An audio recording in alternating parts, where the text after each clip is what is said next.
Hey everyone, welcome back to the channel. It's Bumba here, back with a new video today. Okay, firstly, just apologise for the long hiatus. It was unplanned, but I took the summer off. I've been really busy with work and my 3 kids have been off school, so my feet haven't touched the ground. I've done quite a bit of movie watching where I could stay awake, but I've had no time for YouTube. But anyway, I've been thinking over some ideas in my brain doing my rest. And I'm going to start doing a new series, and that's Bumba's Certified Trash, where we're going to talk about all the movies that, even though they're trashy, I think are amazing and really worth watching, okay? I'm going to kick the series off today with a new one that I bought the other day on eBay, watched it this morning, Mcbain.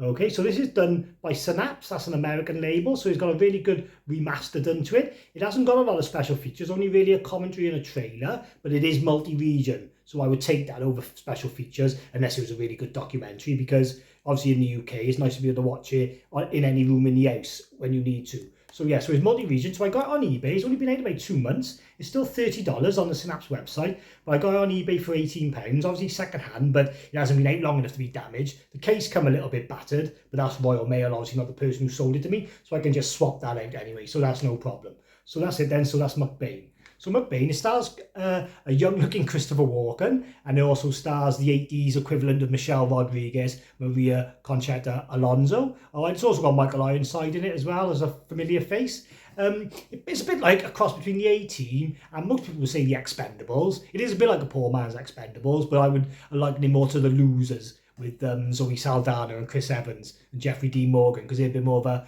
ragtag group, as you'll see by here. But anyway, so basically, it's about Christopher Walken. He gets sprung from a prisoner of war camp at the start of the film by this freedom fighters of Colombia, and so Christopher Walken owes the guy a life debt, and then the sort of film skips 18 years later, and this guy who sprung Christopher Walken from prison, he ends up being murdered when he's trying to overthrow the Colombian president, because like I said, he's like a freedom fighter, like a rights activist, and then his sister, Maria Conchita Alonso, goes to Christopher Walken then and says, look, you owe him a life debt. They rip a note in half at this when he breaks him out of prison, and he says, if anyone ever brings you this half a note, then you've got to pay me back. And that's what his sister does, gives him the half a note 18 years later, and he matches it up to his half that he's still got in his wallet from 18 years ago. So it's all a bit hilarious, but still pretty good.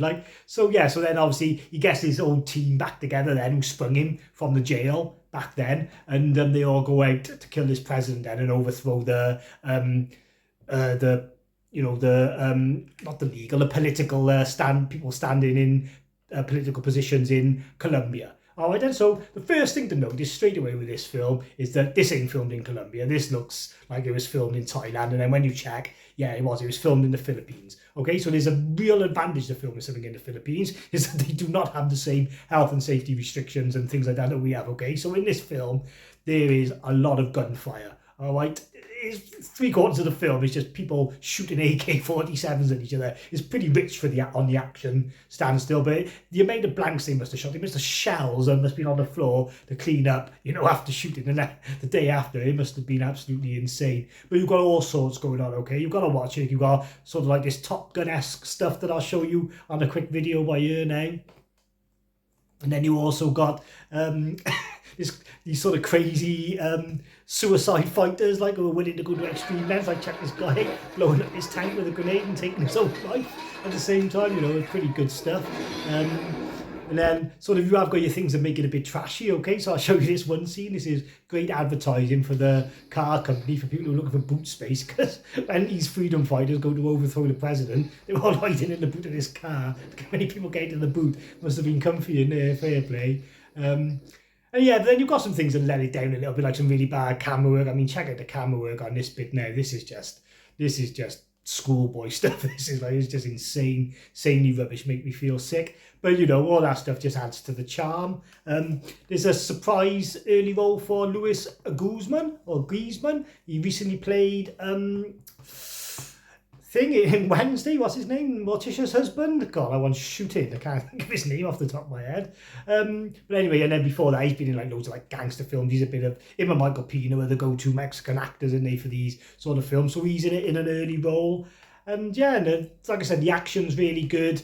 Some of the dialogue's trashy. Christopher Walken as Bobby Mcbain. He's supposed to be this Rambo hero, but like, you know, his shape is all off for a start. He's slight shoulders, bit of a pop, like, you know, he just don't look like an action hero, but he does spout some good one-liners in this, so it's worth watching. But yeah, so overall it was really good. So Bumper is going to definitely give this movie certified trash. So if you get a chance to see it, definitely check it out. That is Mcbain.